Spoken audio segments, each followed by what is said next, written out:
دین سب کا ایک ہے، یعنی کہ توحید و رسالت، اللہ تبارک و تعالیٰ کو ماننا اور اس کے پیارے آقا مدینے والے مصطفیٰ صلی اللہ علیہ وآلہ وسلم پر ایمان لے آنا، یہ دین ہے۔ اللہ تبارک و تعالیٰ کے احکاموں کو ماننا، یہ دین ہے۔ پیارے نبی صلی اللہ علیہ وآلہ وسلم کے فرمانوں کو ماننا، یہ دین ہے۔ آخرت پر یقین رکھنا، یہ دین ہے۔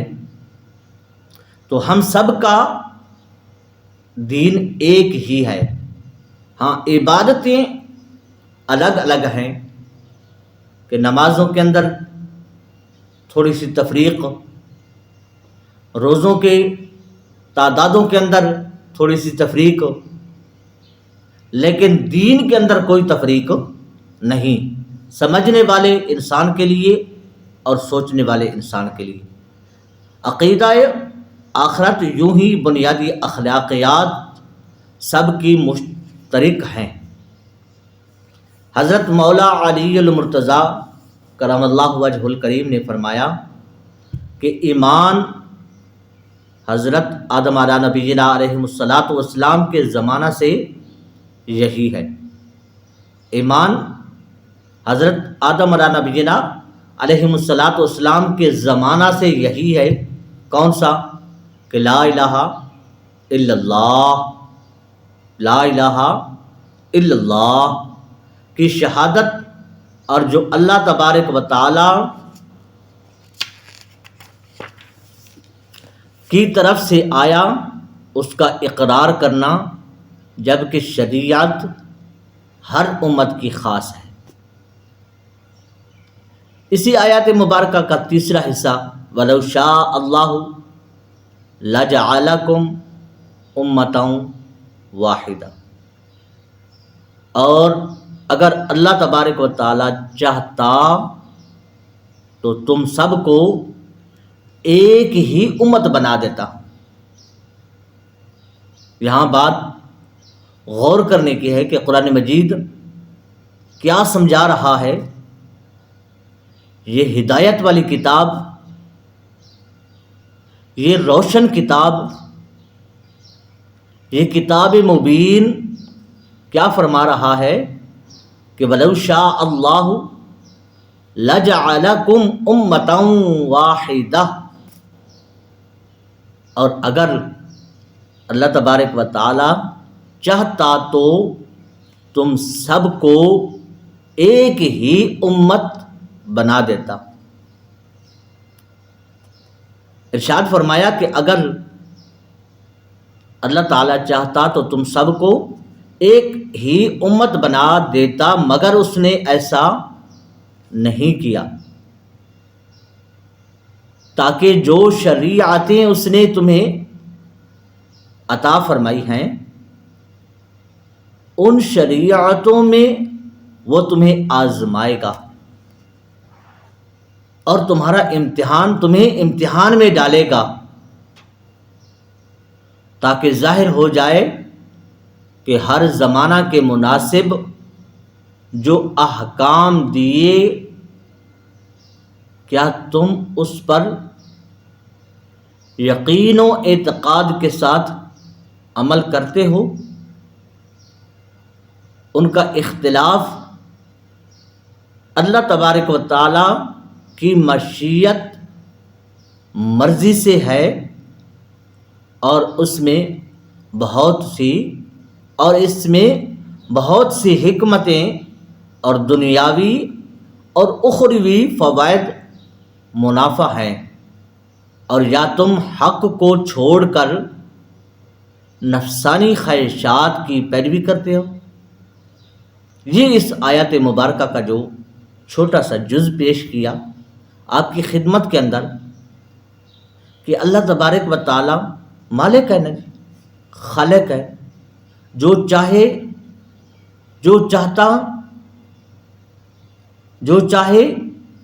کر سکتا ہے، اس کو کوئی روکنے والا نہیں، سب اسی کی مرضی کے مطابق چل رہا ہے، رزق روزی بھی دے رہا ہے، انسان آ رہے ہیں، انسان جا رہے ہیں، یہ سب اسی کی رضا شامل ہے۔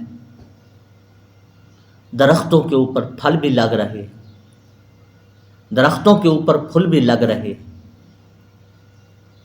کچھ درخت ایسے ہیں جن کو لوگ پانی دیتے ہیں، وہ پھلنا پھولنا شروع ہو جاتے، اور کچھ درخت ایسے بھی تو ہیں کہ جن کو سالوں سال صدیوں کوئی پانی نہیں دیتا، لیکن پھر بھی وہ اپنی گروتھ کر رہے ہیں، پھر بھی وہ پھل بھی دے رہے ہیں، پھول بھی دے رہے ہیں، کانٹوں والے ہیں تو کانٹے بھی دے رہے ہیں۔ یہ سب اسی کا کرم ہے، یہ سب اسی کی مہربانیاں ہیں کہ جس کی توفیق سے میں بھی آپ کے سامنے اللہ تبارک و تعالیٰ اور اس کے پیارے حبیب صلی اللہ علیہ وآلہ وسلم کا ذکر سنانے کے لیے آپ کی خدمت میں پیش ہوا، آپ کی خدمت میں میں حاضر ہوں، اور یہ آپ لوگوں کی محبتیں ہیں کہ جو آپ لوگ اس چینل کو پسند کرتے ہیں۔ حضرات احباب، کہ اللہ تبارک و تعالیٰ نے ایک امت کیوں نہیں بنایا؟ وہ اس لیے نہیں بنایا کہ اگر ایک امت ہوتی یا ایک پھل ہوتا، ایک پھل ہوتا، ایک ذائقہ ہوتا دنیا کے اندر، تو انسان کو پہچان نہ ہوتی، انسان کو پہچان نہ ہوتی۔ گلاب کے پھول کی خوشبو الگ ہے، نکلتا وہ زمین سے ہے، چنبیلی کا پھول ہے، نکلتا وہ بھی اسی جگہ سے ہے، زمین سے ہے، لیکن اس کی خوشبو الگ ہے۔ اسی طرح آم کچا ہے تو اس کو زبان پر لگانے سے اس کا ذائقہ کچھ الگ آئے گا۔ درخت ایک ہے لیکن بات ٹائم کی ہے۔ درخت ایک ہے جس کو آم کا درخت بولتے ہیں، لیکن مٹی کی تاثیر الگ ہے، مٹی کی تاثیر الگ ہے۔ پھر آموں کے اندر نسلوں کی تعداد بھی بہت زیادہ ہے۔ اسی طرح امرود ہے، نکلتا وہ زمین سے ہے۔ یہ اللہ تبارک و تعالیٰ کی شان بتا رہا ہو کہ بنانے والے نے کس قدر انسان کے لیے سہولتیں میسر فرمائی، انسان کے لیے سہولتیں میسر فرمائی۔ آج کل تو عام آ گئے، کہتے ہیں کہ یہ شوگر ہے، یہ شوگر سے بغیر ہے۔ اسی طرح امرود ہے، یہ شوگر والا ہے، یہ شوگر سے بغیر ہے۔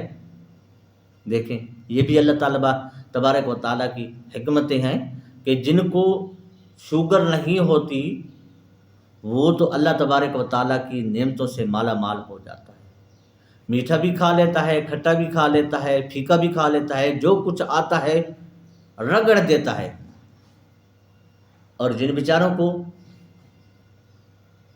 شوگر کی بیماری ہے تو ان کو گھر والوں نے، اولاد نے، ماں باپ نے، بہن بھائیوں نے، ڈاکٹروں نے، حکیموں نے، معالجوں نے یہ منع کیا کہ آپ نے میٹھے کے نزدیک تو جانا نہیں، لیکن دل تو ہے نا سینے کے اندر، اور دل وہ بھی زندہ لاش کے اندر ایک چھوٹا سا لوتھڑا جس کو دل بولتے ہیں، دل تو کرتا ہے نا کہ یار کاش جو جوانی میں ذائقہ میں چکھتا تھا